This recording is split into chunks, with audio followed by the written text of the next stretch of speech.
Reading A, B, and C. Each reading text shall be divided into 2 or 3 chunks for the convenience of the transaction. Steps in transacting the reading text.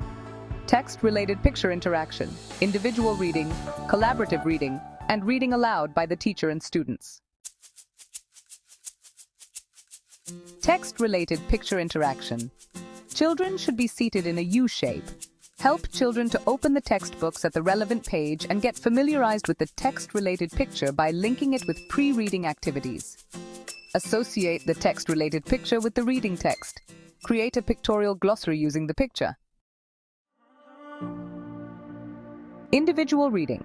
Ask questions about the previous events to establish a connection with the text given for reading. Megaphone the children's answers in English and write them on the chart. Ask the students to read the passages individually and relate the words written on the chart with the reading passage. Assist the students by asking them to identify the words written on the chart and, if necessary, read out a sentence for them. Encourage them to read the rest. Ask the students to note down the main ideas of the passage in the margins of the textbooks. Give proper instructions such as the following. Tick the sentences or words that you are able to read. Identify the characters, location, events, or dialogues in the story. Give further support to low proficient learners in the following manner. Interact with the low proficient learners to generate a subtext. Write the subtext on the blackboard, on a chart, or in the notebook of the learner. Ask the learners to associate the subtext with the reading text. Collaborative reading and scaffolded reading. Put the learners in groups for sharing their reading experience and monitor the group activity. Give proper instructions for sharing the reading experience. Ensure that all the students in every group take turns and read a few sentences and discuss the gist, while the rest of the group listens attentively and identifies the sentences by drawing a pencil line. If a group is unable to read or comprehend, they should ask for help from the other groups to facilitate sharing of reading experiences between the groups. Make use of the glossary developed by the teacher and the glossary given in the textbook.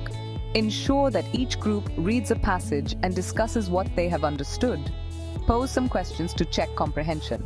Ask some analytical questions to extrapolate the text. Make use of a concept mapping activity to ensure comprehension.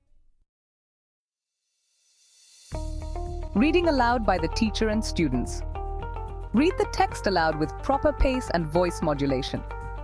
Give chance to the learners to read aloud. Give proper feedback after the learners are reading aloud. Invite feedback from other learners on loud reading. Ask children to take down the extrapolative questions for the home assignment.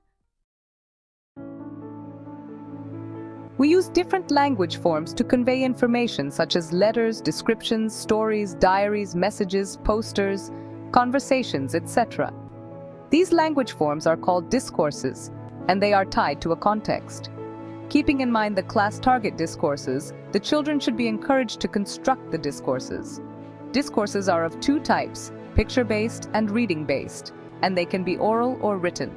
For example, a description can be done using a picture or a passage. Similarly, a conversation can also be constructed based on either of these. However, there are specific steps to be followed for discourse construction. Brainstorming on the targeted discourse, individual writing, random presentation by a few students, feedback on the presentation, instructions for sharing in groups, producing written discourse in groups, presentation by groups, feedback on the presentations, presenting the teacher's version, editing one of the group discourses as a whole class activity. The first step in the construction of a discourse is to identify whether the discourse is based on a picture or a passage, and then proceed accordingly. For picture-based discourses, the children should be shown the picture and asked questions related to it. For reading-based discourses, the children should be given a passage to read and asked questions related to it. While interacting with the children, it is important to keep in mind the type of discourse being constructed by them. For example, questions about its size, shape, and qualities should be asked if they are describing an object. If they are writing a conversation based on a passage or picture, questions about the occasion, participants, and topic of the conversation should be asked.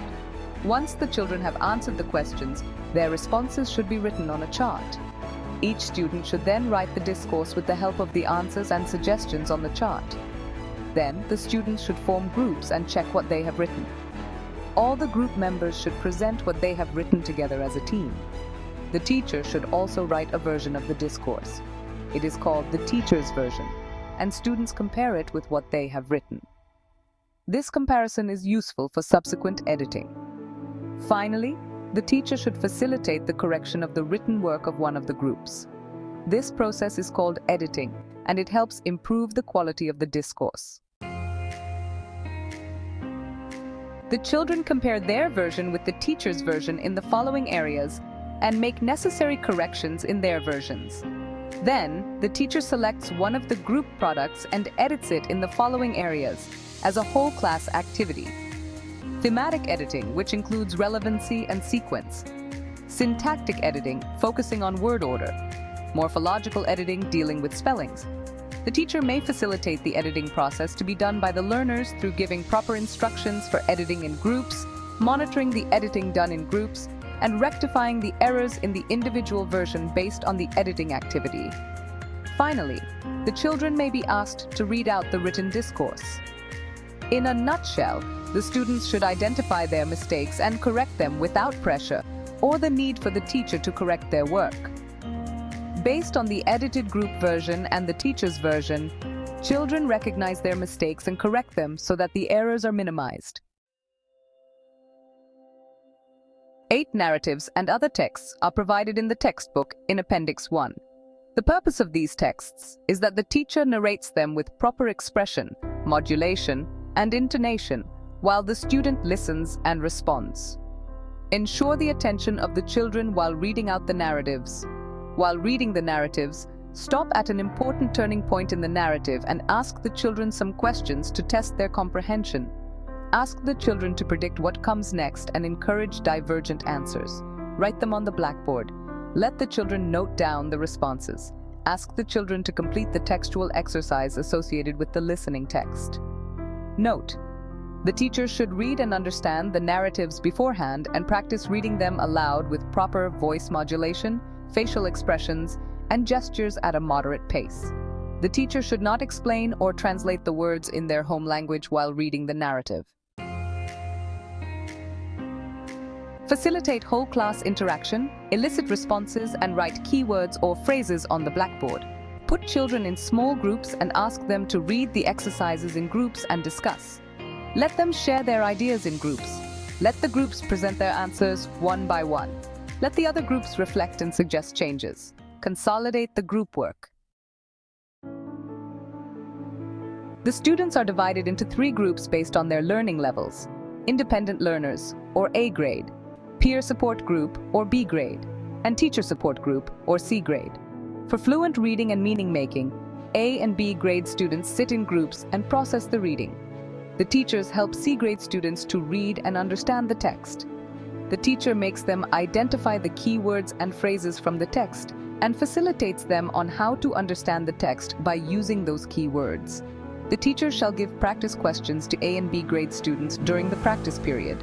A grade students attempt the answers individually. B grade students sit in groups of 3 to 4 students and attempt the questions by discussing collaboratively while the teacher monitors the group work. C grade students sit with the teacher. The teacher helps them to understand the question, pick the keywords from the reading passage, and frame simple sentences. Initially, the C grade students shall be given factual and one-word answer questions. Once they are comfortable with writing their own sentences, they can be given higher-order thinking questions. The syllabus shall be completed by the 10th of January, taking 15 to 18 periods per each unit.